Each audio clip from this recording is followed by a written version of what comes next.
तो दोस्तों, क्या हाल चाल है। आइए बात करते हैं आज के मुख्य समाचार। देश भर की तमाम बड़ी खबरों पर नजर डालते हैं। 5 मिनट मुख्य 25 ब्रेकिंग न्यूज देखते हैं दोस्तों। भारत माता की।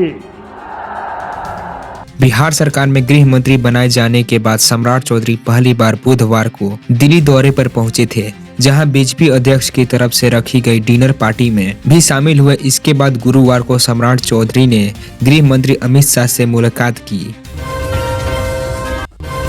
कर्नाटक में सीएम की कुर्सी को लेकर खींचतान शुरू हो गई है। उप मुख्यमंत्री डीके शिव कुमार और मुख्यमंत्री सिद्धरामैया के समर्थक एक तरह से खुलकर आमने सामने आ गए हैं। डीके शिव कुमार के खेमे में कहा जा रहा है कि 2023 में हुए समझौते के अनुसार 2.5 साल बाद मुख्यमंत्री की कुर्सी उन्हें सौंप दी जाए। विधानसभा चुनाव में मिली करारी हार के बाद अब कांग्रेस ने राजधानी दिल्ली में समीक्षा बैठक में बुलाई है। इस बैठक में बिहार के प्रदेश अध्यक्ष, पूर्व सीएलपी नेता, सभी सांसद, विधायकों के साथ उन 61 प्रत्याशियों को भी बुलाया गया है जिन्होंने पार्टी की टिकट पर चुनाव लड़ा था। दुमका रेलवे स्टेशन पर गुरुवार को रामपुरा हाट जसीडीह पैसेंजर ट्रेन दुर्घटनाग्रस्त हो गई। ट्रेन की 2 बोगियां पटरी से उतर गई। इसकी वजह से इस रूट पर ट्रेनों की आवागमन बाधित हो गया है। वरीय अधिकारियों को दुर्घटना की जानकारी दे दी गई है। आयकर विभाग ने ऐसे करदाताओं को चिन्हित किया है जिन्होंने ITR 2025-26 में स्वदेशी संपत्तियों का विवरण नहीं दिया है। विभाग 28 नवंबर से SMS और ईमेल भेजकर 31 दिसंबर 2025 तक संशोधित रिटर्न भेजने की सलाह देगा। रेलवे रिक्वायरमेंट बोर्ड RRB ने NTPC under graduate level UG 2025 परीक्षा का शेड्यूल जारी कर दिया है। 20 दिसंबर 2025 को परीक्षा होगी। रेलवे ने इस संबंध में नोटिस जारी कर जानकारी दे दी है। महिंद्रा के latest all electric 7 seater Mahindra XUV 98 SUV ने आज आखिरकार भारतीय ऑटो मार्केट में एंट्री मार ली है। 6 वेरिएंट में लॉन्च हुए इस मॉडल की शुरुआती एक्स शोरूम प्राइस 19.95 लाख रुपए है। अलीनगर विधानसभा सीट से भाजपा के विजेता उम्मीदवार मैथिली ठाकुर के जीत के बाद कहा कि उन्होंने अपने क्षेत्र के लोगों की बहुत बड़ी जिम्मेदारी महसूस हो रही है। उन्होंने बताया कि भले ही अभी शपथ ग्रहण नहीं हुआ है, लेकिन काम करने पहले ही शुरू कर दिया गया है। मैथिली ठाकुर ने कहा कि मैं बहुत जिम्मेदारी महसूस कर रही हूँ। जनता ने भरोसे के साथ मुझे चुना है और अब मेरी कोशिश होगी कि मैं उनकी उम्मीदों पर पूरी तरह से खरी उतरूं।